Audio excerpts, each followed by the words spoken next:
Entonces, mis hermanos, sabemos, según Lucas 4:18, si gusta podemos buscar Lucas 18 cuando habla acerca de que el Señor ha venido a sanar las heridas del corazón. Ciertamente a los quebrantados de corazón no es un énfasis psicoterapéutico, por decirlo de alguna manera, ¿verdad? El texto no habla de esto, sino un quebranto que viene de la separación de la humanidad de Dios. Ahora, la consecuencia de esta separación, esas heridas, ¿verdad?, que se insertan en nuestras relaciones, es lo que causa, ahora sí, dolores emocionales, ¿verdad? Dolores emocionales, heridas emocionales, que es lo que quiero empezar con este énfasis de la conferencia. Este pecado está inserto, entonces, en todas nuestras relaciones, seamos conscientes de esto o no.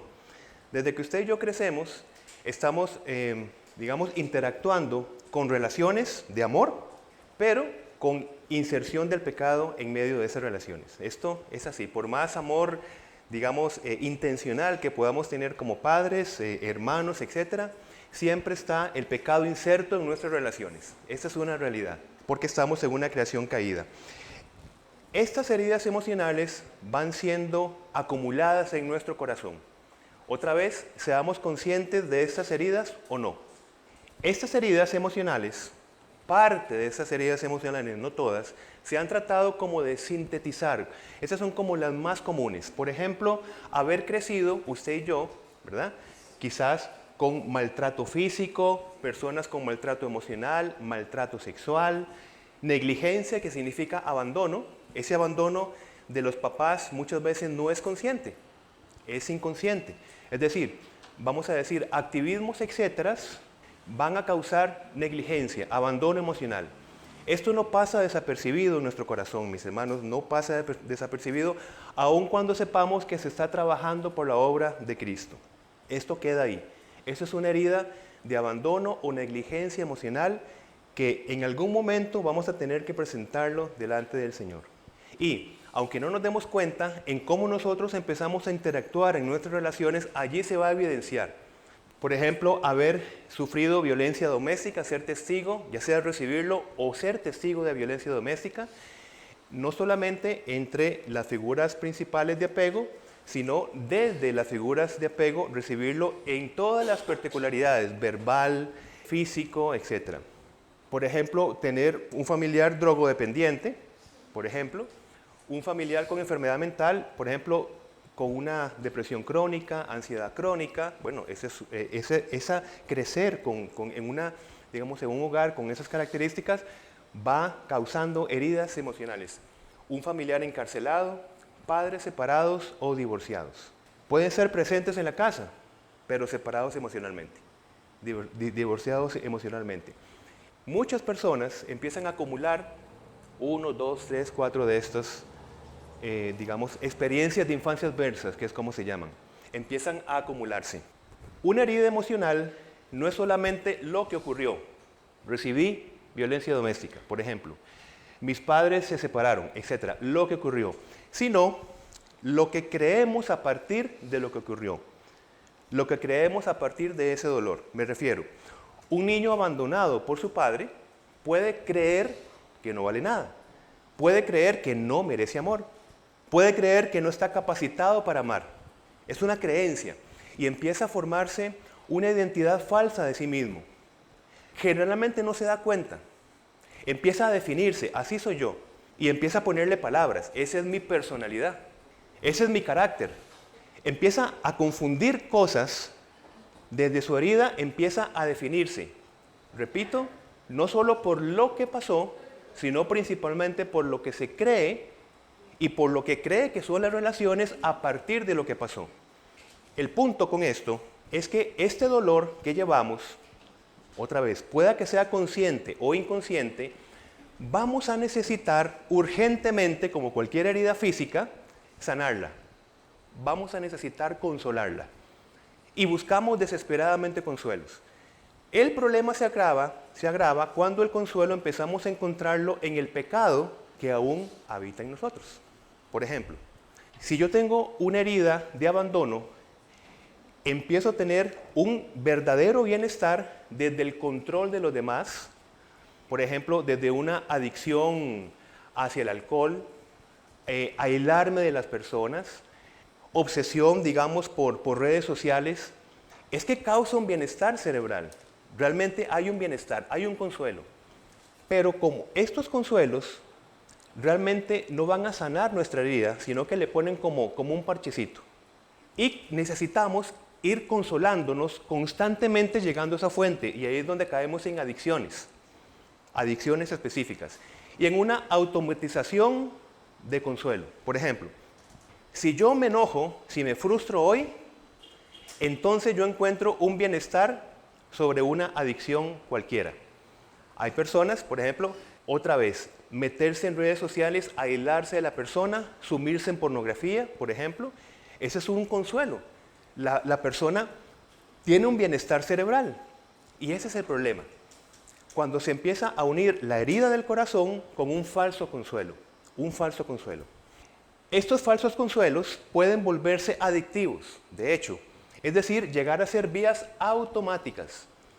Ya lo hacemos sin darnos cuenta, ya sabemos a qué acudir, porque nos causa un consuelo, porque nos causa un bienestar.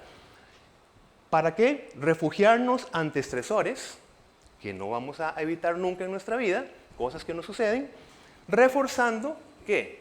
La falsa identidad. Porque ¿qué pasa? ¿Cómo nos sentimos después del pecado? No valgo nada. ¿Qué tipo de cristiano soy? ¿Para qué voy a la iglesia? ¿Para qué hago esto y lo otro? Ese es el problema que tenemos que identificar. Una sincera y equivocada solución es luchar con esta falsa identidad, y aquí empezamos a meternos en aguas profundas, mis hermanos, que vamos a aclarar durante este conversatorio. Una falsa identidad no se lucha desde autopotenciándonos desde el viejo hombre para que se parezca al nuevo hombre. Otra vez, como somos cristianos y empezamos a meter términos nuevos desde la palabra de Dios, viejo hombre, nuevo hombre, necesitamos buscar consuelo a nuestras heridas. Entonces, otra solución que no funciona, repito el término porque es muy importante, es que nosotros empecemos a autopotenciar el viejo hombre, esforzándonos para que se parezca al nuevo hombre, que habla Efesios capítulo 4. Nosotros, autoesforzándonos, autodisciplinándonos severamente, con muchísima oración, vamos a aclararlo. Por eso les digo que es un tema delicado que necesitamos colocar bien. Disciplinas espirituales como ayunar, disciplinas espirituales como congregarme, repito, todo esto son medios de gracia y bendición de Dios. Nada más que estoy empezando desde un mal colocamiento de estas bendiciones de Dios. Es muy importante esto, es muy importante, está mal colocado. Por ejemplo, yo necesito autotransformarme, entonces yo voy a procurar orar mucho. Yo voy a hacer un plan de lectura bíblica, porque leyendo mucho la Biblia me voy a ver como un nuevo hombre que está dirigido a leer y a reflexionar sobre la palabra de Dios. Ese tipo de cosas. Yo me estoy autoesforzando, ahora tomando recursos, llamémosle espirituales. Empiezan ahí más los problemas. Entonces, servir aunque no quiera servir. ¿Por qué? Porque soy una nueva criatura. Tener un plan de lectura de la Biblia. ¿Por qué? Porque soy una nueva criatura, porque soy cristiano. Pero qué raro. Llevo 1, 2, 5 años en esta disciplina y me veo siendo la misma persona, respondiendo de la misma manera a las heridas del corazón. ¿Cómo? Con los mismos consuelos. Llevo 5 años esforzándome y yo veo que cuando necesito consolarme, voy de nuevo a esos consuelos que me dan bienestar, pero que son los mismos de hace 5 años. Entonces, ¿para qué estoy yendo a la iglesia? ¿Para qué me estoy esforzando tanto? ¿Será posible que realmente haya un poder de transformación? ¿Será posible que esto sea verdad? ¿Será posible que Dios exista? Todas estas conclusiones que vienen ¿de qué? De nuestras frustraciones, de esforzarnos afanosamente en nombre del cristianismo para lograr una autotransformación. Estas formas sinceras, pero tal vez malentendidas, de autoayuda espiritual son ineficaces para transformarnos. ¿Por qué ineficaces? y entramos más profundo en aguas más profundas. Mis hermanos, ¿por qué ineficaces? Porque Cristo ya consumó su obra en nosotros. Entonces es ineficaz lo que podamos hacer para sumar a algo de la obra consumada de Cristo. Es ineficaz. No necesitamos disciplinas espirituales para ser más espirituales, sino para permanecer en comunión dependiente de Cristo, nuestra fuente de una constante renovación espiritual. Vamos a 2 de Pedro 1:3, por favor. Yo voy a leer una versión, nueva versión internacional, porque hay una manera de decirlo que es de verdad muy importante. Dice esta versión: su divino poder, al darnos el conocimiento de aquel que nos llamó por su propia gloria y excelencia, aquí está el punto, nos ha concedido todas las cosas que necesitamos para vivir como Dios manda. Con este versículo, mis hermanos, resumimos todo esto que estamos conversando. La Biblia habla de conocer a Dios, ¿verdad? Conocer a Dios. Y parte del conocimiento de Dios es la obra que ha hecho a favor nuestro, por gracia. Y parte de este conocimiento es saber, mis hermanos, de verdad esto es muy importante. Dios ya nos ha concedido todo lo que necesitamos para vivir como Él nos pide que vivamos. Entonces, cualquier autosacrificio que yo haga desde, digamos, la temática espiritual es ineficaz para que Dios me vea, digamos, con unos mejores ojos. Esto es ineficaz. No voy a hacerme yo más espiritual, porque yo no puedo auto-espiritualizarme. Esto es un mal entendimiento de vivir la obra consumada de Cristo en nosotros. Pero estamos hablando de colocar las cosas en su debido orden. Así que hablo de lo que no debe ser para ver lo que sí debe ser entendido de las disciplinas espirituales. Tenemos una maravillosa palabra y promesa en Hebreos 4:16 cuando nos dice que nos acerquemos confiadamente al trono de la gracia. Mis hermanos, esto no depende de lo que usted y yo hagamos. Esto ya fue consumado por lo que hizo. Si somos salvos por obras, claro, por la obra de Cristo, no por nuestras obras. Somos salvos y además no somos como que Dios nos salvó y nos dice, muy bien, nos vemos cuando regrese. Ahí ustedes verán cómo hacen para vivir sus cotidianidades. No. ¿Somos salvos para qué? Para que nosotros tengamos acceso al trono de la gracia. El problema es que cuando nosotros nos vemos consolados desde nuestras heridas emocionales, como habitualmente lo hacemos, ¿verdad? Aquí está el punto, mis hermanos. En vez de que en ese momento corramos confiadamente al trono de la gracia, aplicamos la metodología de Génesis capítulo 3. Nos escondemos cuando vemos la presencia de Dios. Adán y Eva, escuchando que Dios se paseaba, dice, se escondieron. Buscaron cómo refugiarse. Totalmente contrario a lo que ya en Cristo logró por nosotros. Es que este amor no lo entendemos nosotros. No lo entendemos. Yo tenía un tío que cuando hacía sus fechorías, chiquitillo, salía soplado y se metía al patio, subía un palo que ya tenía listo y hasta había hecho una casa en un árbol para esperar que a mi abuela se le bajara un poquitito el colerón. Ahí tenía comida y todo. Esta ilustración es parte de lo que no vemos que posiblemente pase en nosotros. El Señor nos lleva a una comunión que no implica que usted y yo fallemos. Es que es justamente cuando usted y yo fallemos que sepamos que nos podemos acercar confiadamente a ese proceso de transformación. No ir corriendo al patio para subirnos a nuestra casa del árbol construida, para allí esperar que a Dios se le baje un poquitito el colerón, empezar a hacer unas disciplinas espirituales, yo decir que estoy ya agarrando otra vez el rumbo y ahora sí, decir, bueno, ya yo hice esto. Ahora sí, me puedo acercar en puntillas para ver si con lo que hice ya logré que Dios no me fulmine. Por eso es que necesitamos conocer el amor de Dios. No lo vemos modelado ni nuestros papás. En ninguna relación humana lo vemos. Nuestras relaciones son transaccionales. Yo hago y recibo. No hago, pues no recibo. Hay un gran esfuerzo que hay unas diferencias por allí, pero nuestro amor es transaccional. Y así lo aplicamos a la visión del amor de Dios. ¿De qué se trata todo esto? Voy a leerles para ustedes Romanos 5:5, porque en esta versión dice, estamos hablando de esperanza, de un amor que no nos va a defraudar. Mis hermanos, si por amor, por el amor metido en las relaciones, ¿verdad? Nosotros nos llenamos de heridas y causamos heridas a los demás por un tipo de amor, también desde el amor de Dios tenemos reparación de nuestras heridas. Si el amor nos causó heridas, yo a veces estoy en conferencias, etcétera, de verdad, yo desde acá puedo tener una cierta visión.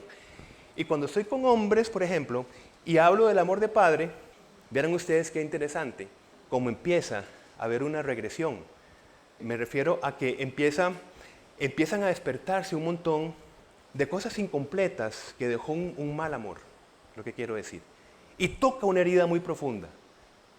Entonces, por eso es que Pablo, en el llamado a la adoración, nos llama, oraba por los efesios, para que pudieran conocer, para que pudieran ver y principalmente experimentar un amor que nunca se puede experimentar en una relación caída.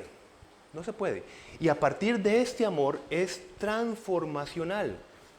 El poder de la gracia es el poder de su amor, del amor de Dios que nos va transformando. Tal vez no sabemos exactamente cómo nos destransformamos desde el mal amor. Podemos tener algunos acercamientos de lo que pudo haber pasado y hay un montón de teorías. Así que no vamos a saber exactamente cómo el amor de Dios empieza a sanar. Es una vivencia, una experiencia de Dios. Conocer a Dios no es algo educacional, intelectual. Empezar a cada día meter más y meter más y meter más intelectualmente. Es una invitación a conocer un amor que posiblemente nunca hemos experimentado o no experimentaremos. Y ese amor es sanador. Entonces, Romanos 5:5, me gusta esta versión, nueva versión, porque dice, y esta esperanza no nos defrauda, dice, porque Dios ha derramado su amor en nuestro corazón por el Espíritu Santo que nos ha dado. Lo que sí nos defrauda son nuestros propios esfuerzos y nos llenan de desesperanza. Ya no puedo más. ¿Le ha tocado que en su lucha usted puede decir, ya no aguanto más, ya no puedo más? ¿Sabe qué estamos diciendo? Se me acabaron mis buenas intenciones, mis buenos recursos, ya no puedo más. Porque entonces limitaríamos el poder de Dios en nuestra vida. Ya no puedo más. Por aquí está el punto. Entonces, en la comunión con Dios, mis hermanos, nosotros, y esta palabra es muy importante, nos apropiamos de lo hecho. Nos apropiamos de lo que Cristo ya hizo en nosotros. Nos apropiamos. Tomamos lo que ya Cristo logró por nosotros. La esperanza de nuestra sanación. Esto a veces es tan abrumador que inclusive nos cuesta mucho tiempo tratar de masticarlo. Podemos recibirlo y decir, bueno, qué bien suena, pero no es mi realidad. Seguimos pensando en nuestras propias fuerzas. Vivir en desesperanza es terrible cuando lo sumamos a, digamos, información cristiana. Porque por un lado vamos recibiendo caminos de esperanza y por otro lado yo me veo no caminando en ese estado. ¡Qué terrible! Es más, es peor que nos hablen de esperanza y no vivirla. Es peor. Hebreos 5:14 va a hablar de que ese Espíritu Santo que no defrauda, que se desborda en un amor en nuestros corazones, y atención acá, nos va dando nuevos hábitos, nuevos discernimientos, y esto es una clave esencial. Los nuevos hábitos desde la presencia del amor transformacional, ahora sí, nos lleva a la lectura de la palabra, a desear la lectura de la palabra, nos lleva a la oración, nos lleva a congregarnos, nos lleva a amar al prójimo, nos lleva al servicio, nos lleva a entregarnos. Pero son nuevos hábitos por la gracia. No es, por ejemplo, ¿qué se necesita para ser cristiano? Perdonar. Bueno, Uy, 5 pasos para perdonar. Haga 1, 2, 3, 4, 5. Eso se llama progresión. Asumir que ya perdoné, por ejemplo. ¿Por qué? Porque la palabra dice que tengo que perdonar. Entonces, como soy cristiano, hago la semejanza, por tanto, y yo tengo que perdonar. Es más, tuvo que haberse dado un perdón en mi vida. ¿Por qué? Porque me congrego y soy cristiano. Cuando yo me olvido de perdonar y me concentro en decir humildemente, Señor, no puedo perdonar. Desde mi vieja naturaleza no lo puedo hacer. Quiero vivir tu amor. Y este amor, vamos a irnos por favor a Efesios capítulo 3, versículo 20.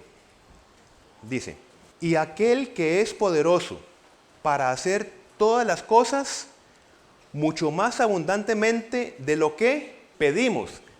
Yo puedo estar pidiendo por algo en su amor, pero su amor es tan profundo, tan inmenso, tan suficiente, que somos llenos de aquellas cosas que ni siquiera estamos pidiendo ni entendemos que tenemos que pedir, según el poder que actúa en nosotros. Entonces, de esto se trata, mis hermanos, que nosotros vamos teniendo nuevos hábitos por gracia, porque no es por obras para que nadie se gloríe. Si yo me esfuerzo por perdonar y yo me autodigo, bueno, ahora yo estoy perdonando porque me estoy esforzando, estoy orando mucho, yo, la gloria del perdón, ¿en quién recae? En mi esfuerzo espiritual. Y suena muy bien, suena muy piadoso, lindísimo suena. Hasta puede ser reforzado por una comunidad de fe. Yo estoy esforzándome por perdonar. Pero cuando yo digo, no sé qué sucedió, yo procuré lo esencial, colocarme humildemente delante del poder transformador de la gracia. Y he tenido nuevos hábitos. He descansado. Descansar en Dios es entregarse con confianza al poder transformador de su gracia para aprender a vernos como Él ya nos ve en Cristo, como Dios ya nos ve en Cristo.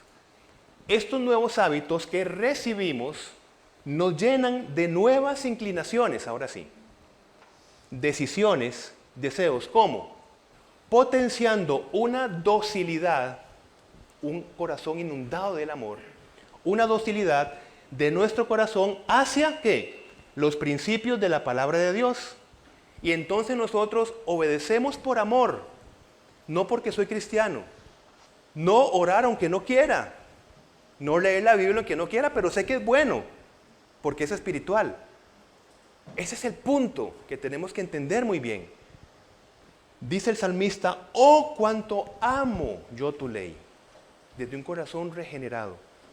Estos nuevos hábitos, vamos a decir, yo necesito estar en comunión con el Señor a través de su palabra, estar entre hermanos, pero es algo que nace de un corazón que ha sido transformado por el amor de Dios. Hábitos. No, yo llegué a cumplir un plan de lectura porque sé que es espiritual, porque sé que es bueno.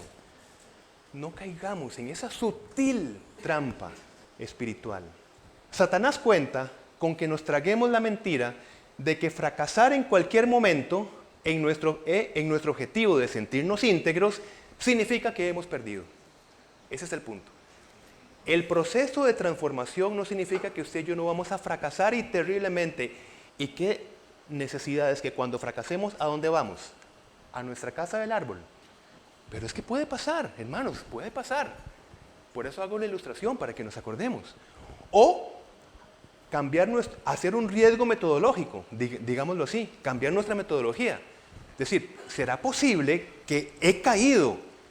¿Será posible que así como estoy sucio, pecaminoso, el Señor me sigue invitando a su presencia, justamente para darme el poder de transformación sobre este pecado, justamente sobre esto? Y sobre un corazón humilde, como dice Pedro 5:5, sobre la humildad, el Señor actúa el poder de la gracia sobre el humilde, sobre quien se reconoce que no puede, pero resiste a los orgullosos. El creyente no necesita transformarse para ser aceptado. Lo podemos leer. La invitación de esta mañana es que lo interioricemos. No importa los años de creyentes que podamos tener, no importa. El creyente no necesita transformarse para ser aceptado. Ha sido aceptado en Cristo. Y desde esa aceptación es progresivamente transformado por el poder de la gracia. Pablo, cuando le escribe a Tito, habla de un concepto, una revelación muy importante. Nosotros hemos sido regenerados una vez y para siempre, pero somos constantemente renovados. Renovados es que vamos recibiendo nuevos conocimientos del Señor, por supuesto, que van impactando nuestra vida. Acompáñenme a Efesios capítulo 1, versículo 17. ¿Qué hemos estado hablando hasta el momento? Mis hermanos, hablar del amor de Dios es que vamos a ver cómo Pablo va a orar para que los creyentes en Éfeso, que les había dicho que estaban sentados en regiones celestiales, ¿verdad?, resucitados en Cristo, tenían las primicias del Espíritu, todo, ¿bien? Ahora, Pablo va a orar para que los efesios puedan ver esto y que puedan vivir esto. Vean acá el punto. Les dice lo que ya están en Cristo, pero le pide a Dios que les abra los ojos del entendimiento, no solamente para que lo vean, porque la visión es más que verlo y entenderlo, sino es vivirlo, experimentarlo. Bien, nosotros como creyentes, digamos, desde una línea teológica, hablamos de la gracia, ¿verdad? La salvación no es por obras, pero aún nosotros tenemos que entender todavía qué es la gracia de Dios. Todavía nosotros tenemos que vivirla. A veces, digamos, cuando vamos a disciplinas espirituales para conseguir cosas del Señor, estamos con esos retazgos todavía de hacer algo, porque todavía no hemos más que entender, vivir la gracia de Dios. Es difícil de verdad entenderlo otra vez porque no lo vemos como un ejemplo en algo en nuestra cotidianidad. Efesios 1:17 dice, está Pablo orando, ¿verdad? Tomamos con atención. Vean por lo que Pablo está orando. Versículo 17. Para que el Dios de nuestro Señor Jesucristo, el Padre de gloria, os dé espíritu de sabiduría y de revelación en el conocimiento de Él. Y dice, alumbrando los ojos de vuestro entendimiento. Esa es una oración, está en el contexto de la oración. Padre, alumbre los ojos del entendimiento a estos creyentes en Éfeso, ¿verdad? ¿Para qué? Para que sepan cuál es la esperanza a que Él los ha llamado. Porque desde nuestros propios esfuerzos vivimos muchas veces desesperanzados. Por ejemplo, nosotros nos autodecimos, ¿verdad? Estoy alejado de Dios. ¿Qué hacemos para acercarnos a Dios? Tengo que volver a la iglesia, ¿verdad? Gráficamente es esto. El poder de transformación, pongámoslo físicamente, está acá. Entonces, yo digo, estoy mal. Mal significa, estoy todavía cargando mis heridas y estoy consolándolas con mis propios recursos, ¿bien? O los recursos del mundo, la carne, etc. Estoy mal, tengo que volverme a Dios. Voy a la iglesia. Sigo mal. Sigo con mis heridas. Ahí está el poder de la gracia. Ok, no, todavía no. Entonces, como me frustro, decir, estoy igual, vuelvo a mis heridas con mis consuelos. ¿Vuelvo a sufrir más? No. Tengo que cambiar mi vida. Voy a leer más la Biblia. Voy, unos cuantos versículos, ya que estoy cabeceando de sueño. ¿Bien? Ok, y el poder de la gracia está acá. ¿Qué estamos diciendo, hermanos? Gráficamente, ¿verdad? Y situacionalmente. Necesito de Dios un corazón humilde, porque Dios da gracia a la disposición de decir, Señor, necesito que tú me transformes. Mis otros esfuerzos son insuficientes. Ahora, me vuelvo al poder de la gracia. Ahora vamos a especificar. ¿Cómo me vuelvo? Descansando. ¿Qué es descansar? Es una disposición de mi vida completa, un reconocimiento de quién soy yo y cuál es el plan de Dios para mi vida. Repito, importa muy poco lo que usted y yo hemos estudiado y los años de cristiano, muy poco. Porque si nuestra metodología es, voy a los recursos que me enseñaron en el instituto, estoy en el mismo error. Yo me vuelvo al poder transformacional de la gracia. ¿Qué hace el poder de la gracia? Me da nuevos hábitos desde el poder de la gracia. Ahora, estos nuevos hábitos que transforman mi corazón y que me llenan de amor sanador, que me da mucho más de lo que yo estoy pidiendo, me lleva un nuevo hábito a buscar congregarme, a orar, a buscar en su palabra, etc. Ven que la diferencia es pequeña, pero muy importante. La confianza que la Escritura nos da es hacia dónde nos dirigimos cuando estamos frustrados, no hacia el medio de gracia. El medio de gracia es la consecuencia de mi relación con Dios. ¿Para qué es el medio de gracia? Para que yo continúe en permanencia, en comunión, sea desde la oración, sea desde la lectura de la palabra, etcétera, en comunión con Dios.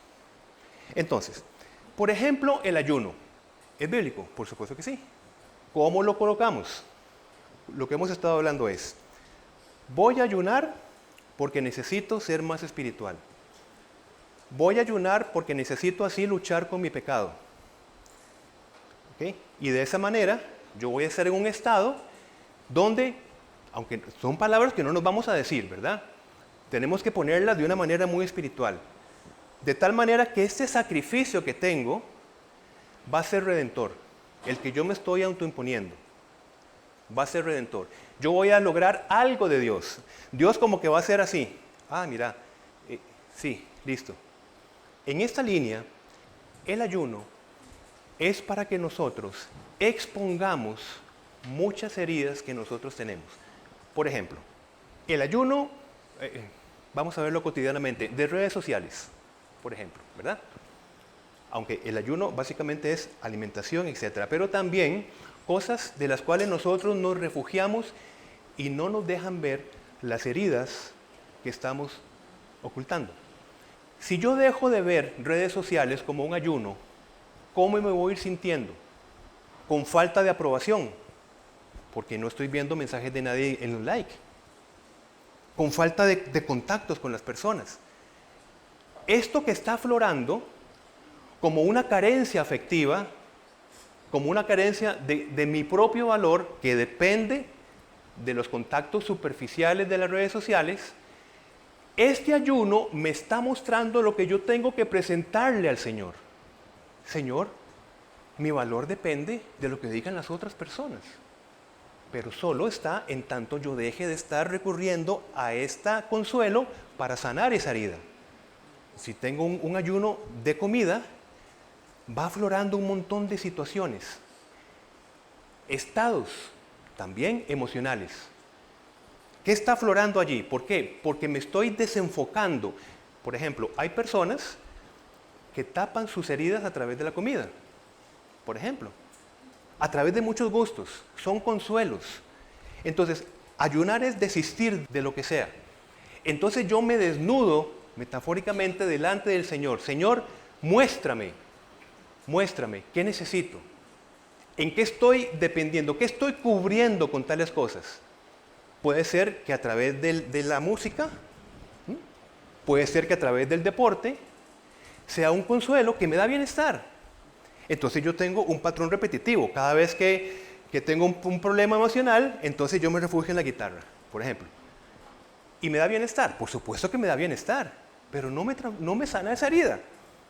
Entonces, digamos en este ejemplo, voy a ayunar esa compulsión casi, ¿verdad?, que tengo de ir hacia la guitarra cuando tengo un problema con mi esposa, por ejemplo, ¿verdad?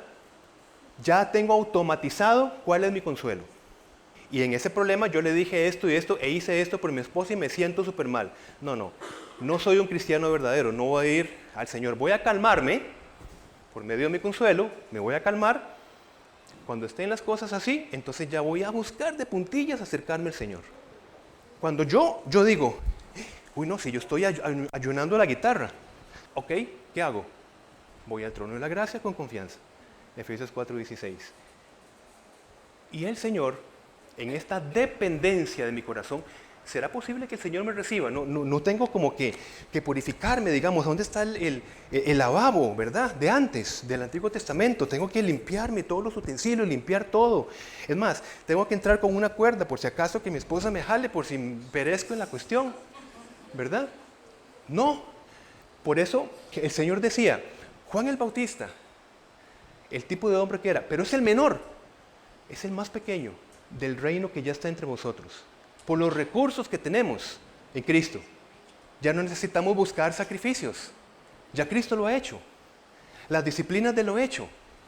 Otra vez, no somos católicos romanos, pero nos sigue costando el tema de la gracia. Tenemos sesgo de decir, pero es que tengo que hacer algo. Yo entiendo la gracia, pero necesito hacer algo porque metí la pata profundamente.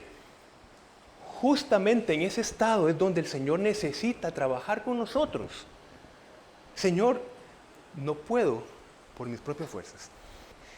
El Señor no busca perfección, sino dirección. Esto nos lleva a Mateo 5:48 porque nos dice, pero la palabra, siempre tratamos de buscar ocultar cosas, ¿no? Dice, sed perfectos. Ayuno nos lleva a prescindir de cosas, distracciones, activismos. Activismos, ojo acá. Perdón por los dedos en las llagas. Los activismos ministeriales, ¿serán acaso consuelos a nuestras heridas no sanadas? Porque ¿qué recibo yo de las personas? ¿Ayuno significa ayunar de mi servicio ministerial?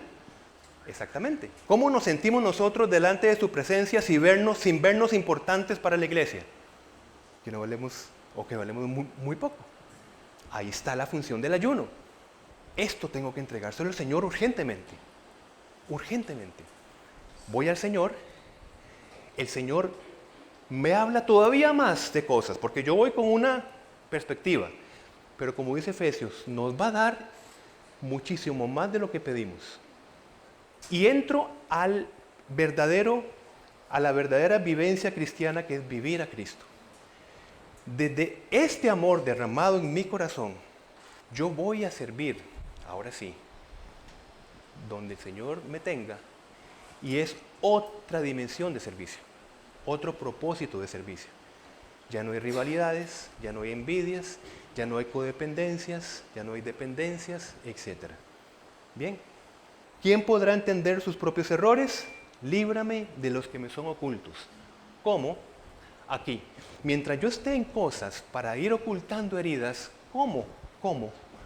El Señor nos va a hacer ver. Si yo cuando llego a casa, tal vez frustrado, digo, bueno, pero ya hice. ¿Verdad? Me parece que es importante esto, ¿verdad? Por eso hablaba de un riesgo metodológico. Tal vez así hemos concebido por muchísimos años las cosas. Estoy mal porque estoy alejado de un medio de gracia que es la iglesia. Entonces, para estar bien, ¿qué tengo que hacer? Volver a la iglesia.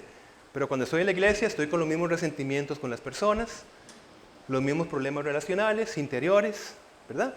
Tengo que, no sé, ya estoy en la iglesia, entonces tengo que estar bien, verme bien, por dentro, que no digan lo que estoy pensando. Entonces, así voy a estar bien. Tengo que volver otra vez a los caminos de Dios. Y el Señor que nos dice es mi presencia, sanándote de estas heridas que buscas consolarlas con ir a la iglesia para que estoy bien, que hay en nosotros, por gracia, nuevos hábitos. Qué raro, ya vengo a la iglesia con una nueva perspectiva. Qué extraño, no la procuré yo, es un hábito. No una disciplina, un hábito. Ese hábito, cuando yo lo procuro, se convierte en una disciplina, pero bien colocado.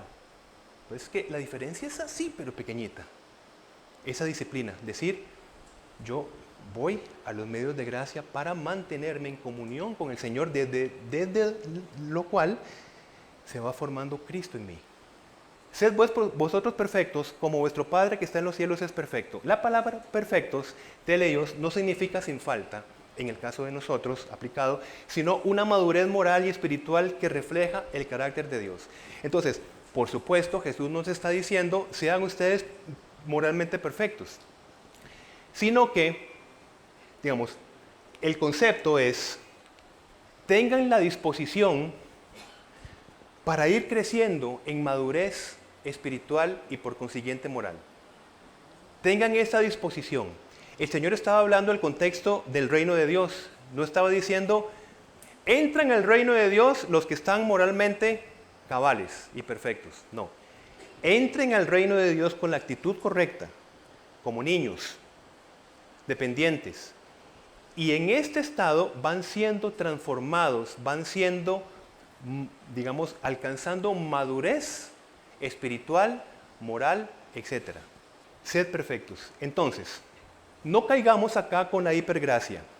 La hipergracia, que es un movimiento que inclusive va a hablar así. Por gracia, estamos hablando de gracia, todos nuestros pecados pasados, presentes y futuros ya están perdonados. Así que, aquí está lo pequeñito. Así que no hay necesidad de confesión de pecados y arrepentimiento para una comunión con Dios. ¿Por qué? Porque ya estamos plenamente aceptados. Tendremos que arrancar muchas hojas de la Biblia. En primer lugar, cuando el apóstol Juan, que habla del amor, y del amor de Cristo que se ha revestido de humanidad, nos dice, confesémonos constantemente nuestros pecados. Y el arrepentimiento, ¿qué es el arrepentimiento? Ya no es eso pesado. El arrepentimiento es ese estarse volviendo, ¿a dónde? Al trono de la gracia. Constantemente al trono de la gracia. Para continuar en ese proceso de transformación. Vamos a hablar de cómo nosotros vamos a procurar estar en la presencia y mantenernos en la presencia de Dios utilizando este medio de gracia maravilloso que es la revelación escrita de Dios, lo más confiable que tenemos para nosotros en todo. Podemos orar con la Biblia a través de dos formas. Lo que estamos diciendo es que cuando nosotros estemos descansando delante del Señor, es decir, en nuestro tiempo de comunión con Dios, punto 1, olvídese de estructuras y olvídese de completar necesariamente capítulos. Hoy tengo que leerme 3 capítulos porque si no me voy a sentir mal. No estoy leyendo la Biblia. Por eso es que es tan pequeñito el punto, ¿verdad? Esto no es un llamado a no leer la Escritura. Es que nosotros tenemos que experimentar la presencia de Dios, el poder transformacional, para que nosotros vayamos posteriormente a las prácticas de los medios de gracia. Entonces, en ese tiempo, es un tiempo donde yo estoy con el Señor. ¿Cómo? A través de la Escritura. Todo esto es que si yo me siento en este momento a descansar es estar en la presencia. Empiezo a orar lo mismo de siempre, por las cosas de siempre y las mismas personas de siempre. Al momentito, okay, así voy a pasar 1 mes, 2 meses y 1 año. Entonces, con la Escritura es que nosotros, por ejemplo, vamos leyendo pasajes de la Escritura, una forma, y es que, hermanos, hay pasajes, sé que a usted le ha pasado, donde usted está leyendo, lleva unos versículos y de repente algo, como dice Lucas 24:32, hay una palabra que nos hace arder el corazón. Me pasa constantemente y sé que a usted le ha pasado. Algo, una narrativa de la Escritura, un salmo, una historia, qué sé yo, cuando Jesús le devuelve el hijo a la viuda, ¿verdad? Pero eso es que estamos leyendo y algo que impacta. ¿Qué pasa? Tenemos que seguir leyendo. Esto que impacta no lo vamos a dejar pasar. Allí nos vamos a detener y vamos a convertir este momento en una profunda oración al Señor de lo que sucede acá. Bien, si al final se termina el tiempo que usted había establecido, ¿qué problema hay? Ninguno, ningún problema. Impactarnos con cosas que estamos leyendo para convertirlo en oración. Y lo otro es, esto yo lo utilizo de verdad que siempre en mis oraciones. Yo utilizo los salmos no para interpretar los salmos, no para interpretar los salmos. Por ejemplo, esta semana yo estaba orando con el Salmo 136. Vamos allí nada más para darles, permítanme darles un ejemplo que tengo que ser como que puntual. Orar con la Biblia, mis hermanos, significa que vamos a permitir que el Señor guíe nuestros pensamientos, nuestras intenciones. Ya vamos a ver cómo. Entregarnos a que Él nos hable, como decimos nosotros. Y nos habla como estimulando nuestros pensamientos, nuestras oraciones. Entonces, el Salmo 136, mi intención era orar con todo el Salmo. Pero Versículo 1, alabad a Jehová porque Él es bueno. Entonces, de verdad, les hablo de mi experiencia, que ustedes tendrán la de ustedes. Y un ejemplo puntual. Nosotros, cuando oramos con los salmos, no interpretamos los salmos, sino que vamos viendo palabras que nos van estimulando a oraciones. Yo, por ejemplo, empecé alabando al Señor por su bondad, pensando y reflexionando en todo lo que el Señor ha sido bueno en mi vida. Desde la palabra bondad, empecé a recordar las personas que han tenido actos de bondad hacia mi vida o hacia mi familia, etc. Por ejemplo, de repente pienso en mi mamá. Las personas que en la circunstancia en la que ha estado acompañada con actos de bondad de muchas personas. Entonces yo me veo orando, por ejemplo, en ese momento por Marcela, y por tanto por la familia de Marcela, de Gilo, y por tanto empiezo a orar por Alina, empiezo a orar por Leo. El punto es, yo no iba a orar por Alina. ¿Cuánto tiempo ocupo por orar por muchas personas? Quiero hacerlo, pero el Señor me va guiando a través de una palabra. Oro por Doña Marielos, oro por Vivian, pero Vivian me conecta con más personas. Oro por Alonso, por sus hijas. Pero ya llevo 25 minutos y estoy en un versículo. Tengo que alistarme rápido porque voy para Levanta. Cuando voy manejando, yo digo, yo tengo que seguir orando por personas, por el pastor Chino y su familia, por la bondad que el Señor me lleva a recordar en nuestra familia, etc. Por mi corazón que requiere ser más bondadoso también. Es decir, entonces se cumple el orar en todo tiempo. Desde un versículo. Yo digo, pero es que no me alcanza el día para orar por todas las personas relacionadas con bondad, por ejemplo. Entonces, encuentro una riqueza, una fuente rica para orar. Si yo ese día, Señor, te glorifico, eres excelso, Señor, maravilloso, Padre de la gloria, bendito, Señor, y levanta. Bendito, Señor, gloria al Señor. Te alabo, Señor. Toma mi corazón, Señor. Y voy manejando, ¡quítate! ¿Ven? Esta experiencia es a lo que estamos siendo llamados. El tiempo se ha terminado. Pero es este desafío en esta nueva manera de vivir nuestra relación con Dios. Por eso Pablo habla de renovarnos constantemente y renovarnos en la gracia. Orar desde la Escritura. Vívalo, hermano, porque si usted lo escucha y continúa con su metodología, no aplica el riesgo metodológico que estamos hablando aquí. Desde esa comunión con el Señor, termino con esto. Si yo estoy orando por bondad, se aplica lo de Efesios, que el Señor me va a dar mucho más de lo que yo pida o espera en ese tiempo de comunión. Y de repente, mi corazón empieza a buscar con una sed estos nuevos hábitos que por gracia han sido insertados en mi vida. Y yo digo, Señor, me estás transformando conforme a Cristo. Y en ese proceso, cuando fallamos, ¿qué hacemos?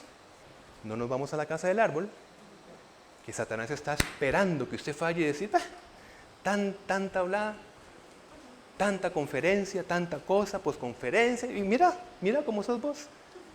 Especialista en eso. Pero como tenemos un riesgo metodológico, vamos a decir, pues con más ganas y con más necesidad voy al trono de la gracia. Riesgo metodológico.